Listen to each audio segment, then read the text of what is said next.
সরস্বতী পূজার খবর জানাতে রাজশাহী থেকে যোগ দিচ্ছেন সহকর্মী জিয়াউল গনি সেলিম। সেলিম, আমাদেরকে জানাবেন সরস্বতী পূজার যে আনুষ্ঠানিকতা সেটি শুরু হয়েছে কিনা এবং রাজশাহীতে উৎসবমুখর পরিবেশ কেমন দেখছেন, বিশেষ করে যে শিক্ষা প্রতিষ্ঠানগুলো রয়েছে সেখানে কি ধরনের আয়োজন রয়েছে? Naim, good morning.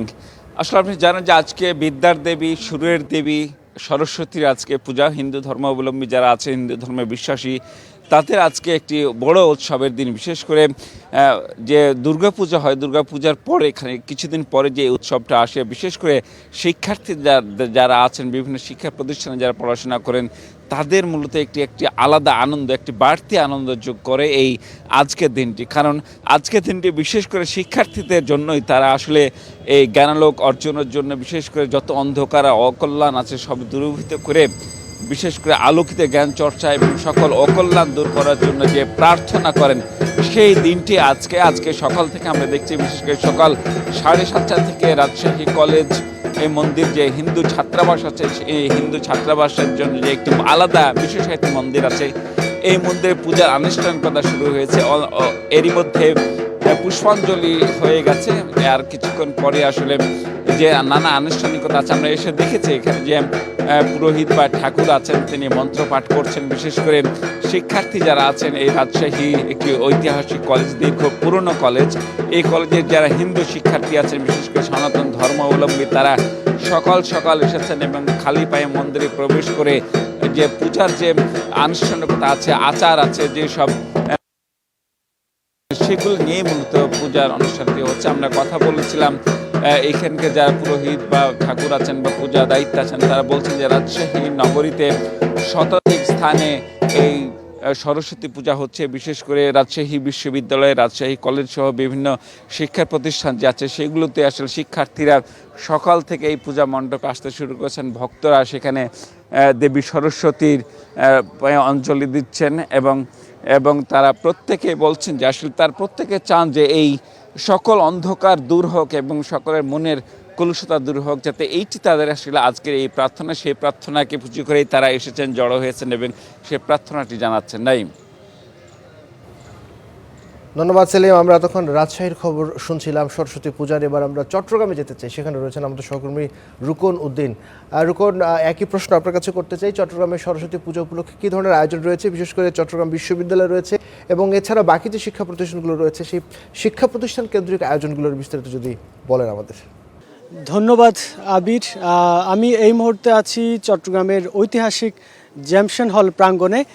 এখানে আসলে শঙ্খধ্বনির মধ্য দিয়েই যে সরস্বতী পূজার উৎসবের আমেজ, সেটি কিন্তু শুরু হয়ে গেছে। আমরা সকাল থেকে এখানে দেখেছি যে মূল যে পূজার আনুষ্ঠানিকতা, সেটি কিন্তু এখনও শুরু হয়নি। একটু পরেই হয়তো বা যে পূজার মূল আনুষ্ঠানিকতা সেটি শুরু হবে। এখানে কিন্তু মূলত 15টি পূজা মণ্ডপ আছে। সেই পূজা মণ্ডপে স্কুল, কলেজ, বিশ্ববিদ্যালয় এবং বিভিন্ন পেশাজীবী সংগঠনের পক্ষ থেকেও কিন্তু এখানে এই পূজা মণ্ডপের ব্যবস্থা করা হয়েছে এবং এই পূজা মণ্ডপগুলোতে তারা পূজা দেবেন। একটু বলে রাখি যে তারা 9টার পরেই মূলত এখানে অঞ্জলি প্রদান করা হবে। যে পূজার যে অঞ্জলি, সেটি আসলে 9টার পরেই প্রদান করা হবে। সকাল থেকে এখানে মানুষ কিন্তু সাধারণ মানুষ এবং স্কুল কলেজের শিক্ষার্থীরাও কিন্তু এখানে আসতে শুরু করেছে, যদিও বা তার প্রস্তুতি নিচ্ছিলেন সকাল থেকেই। কিন্তু একটু পরে পূজার যে মূল আনুষ্ঠানিকতা সেটি কিন্তু শুরু হবে।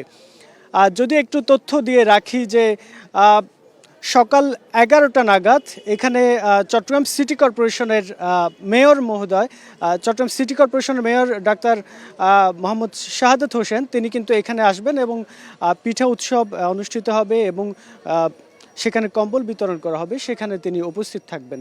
এরপরে বিকেল 3টা নাগাদ এখানে চট্টগ্রামের পুলিশ কমিশনার যিনি রয়েছেন হাসিবুর রহমান, তিনি আসবেন এবং তিনি বিকেল 3টার পরে এখানে বস্ত্র বিতরণে তিনি কিন্তু উপস্থিত থাকবেন এবং বস্ত্র বিতরণ করা হবে। তো এখানে যে বিশ্ববিদ্যালয় এবং স্কুল কলেজের শিক্ষার্থীরা যে পূজা মণ্ডপে কিন্তু যে অঞ্জলি প্রদান সেটি তারা করবেন এবং পূজা দেওয়া শুরু করবেন। যদি একটু বলে রাখি যে এখানে কিন্তু পর্যাপ্ত নিরাপত্তার ব্যবস্থা গ্রহণ করা হয়েছে পূজা উদযাপন কমিটির পক্ষ থেকে। আমাদেরকে যেটি বলা হয়েছে যে প্রত্যেকটা পূজা মণ্ডপেই কিন্তু আলাদা করে সিসি ক্যামেরার কিন্তু ব্যবস্থা করা হয়েছে, যাতে কোনো ধরনের অপ্রীতিকর ঘটনা না ঘটে সেই ব্যবস্থা কিন্তু এখানে করা হয়েছে।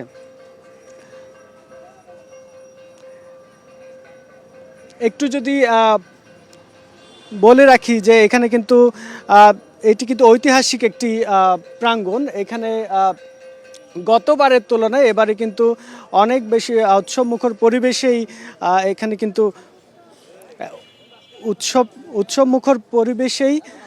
উৎসবমুখর পরিবেশে কিন্তু এখানে যে পূজা উদযাপন সেটি কিন্তু হচ্ছে।